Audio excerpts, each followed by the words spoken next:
Yo, YouTube, what's crackin' like a jack and smacking? It's Waffle Man with a video, and we got that Birdland playing in the background. You know, we gotta use some classical tunes and classical jazzy tunes that we know. But anyways, on to the topic of the video. Were dynamic ratings cards a good idea? You know, this is the first year that 2K had dynamic ratings card in NBA 2K16 MyTeam, and basically dynamic ratings cards were basically cards that were changing in rating throughout the season. So every time there was a roster update in, you know, for the MyGM stuff and for the, you know, just the roster in general, the cards will be updated in MyTeam as well. So for every NBA player that was in the NBA, there would be a dynamic ratings card version of them. So every card had a dynamic ratings version. So say you got a gold Carmelo Anthony, there's a dynamic ratings Carmelo, there's a probably gold Kyle Lowry, there's a dynamic ratings Kyle Lowry, and, you know, Reggie Jackson, there's another dynamic ratings, and, you know, all that stuff. So basically a player could be better and a player could get worse over time. So depending on how that player plays in real life, depended on their new changes and stuff like that. So I thought it was, you know, it wasn't a bad idea. You know, at first it was cool, you know, seeing and keeping a play and seeing if they would do good or not, banking if they were going to do good or not. And it's kind of a, you know, you have to kind of scope them out because, you know, a lot of people, Draymond Green started the year like what, an 82 overall. So people got Draymond Green kind of low, and Draymond Green is like what, an amethyst now? Or at least he got up to an amethyst. I'm not sure if he's still an amethyst, but he got all the way up from like an 82 overall, I think, to an amethyst card, which is crazy. That's a huge price payoff if you just bought dynamic ratings Draymond Green low.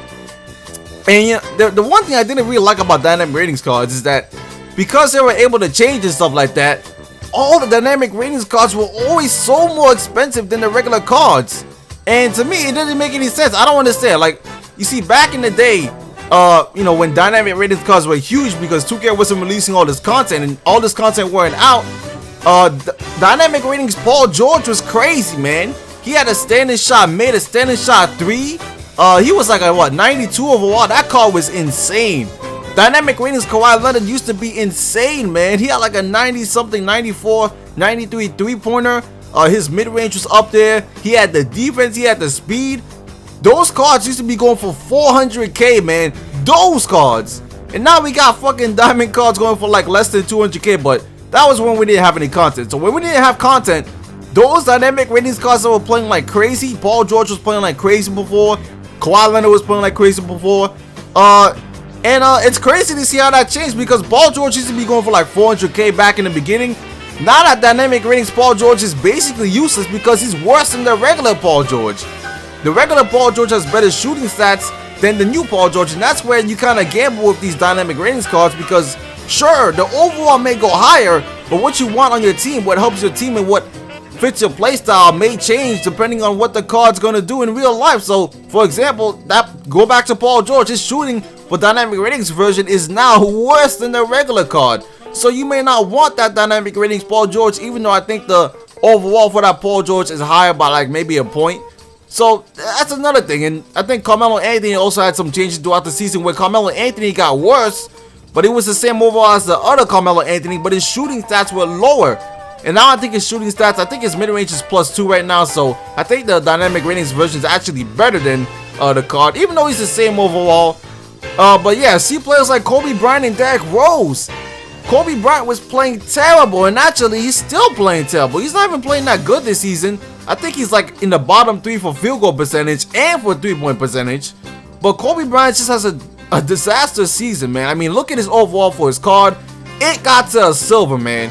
Kobe Bryant went all the way from an 85 to a silver overall. Like that shit is crazy. Same thing happened to Derrick Rose. Derrick Rose was a gold card, and he went to a silver. But I think Derrick Rose has been playing.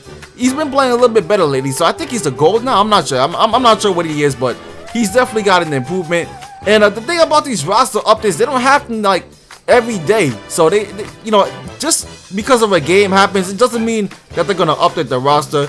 They update the roster like every couple of weeks, maybe every one or every other week. So the roster doesn't update, you know, that often. So it's actually pretty good. The changes make sense. You know, Curry had a huge change. I mean, Curry started the season at like what, a 93 overall.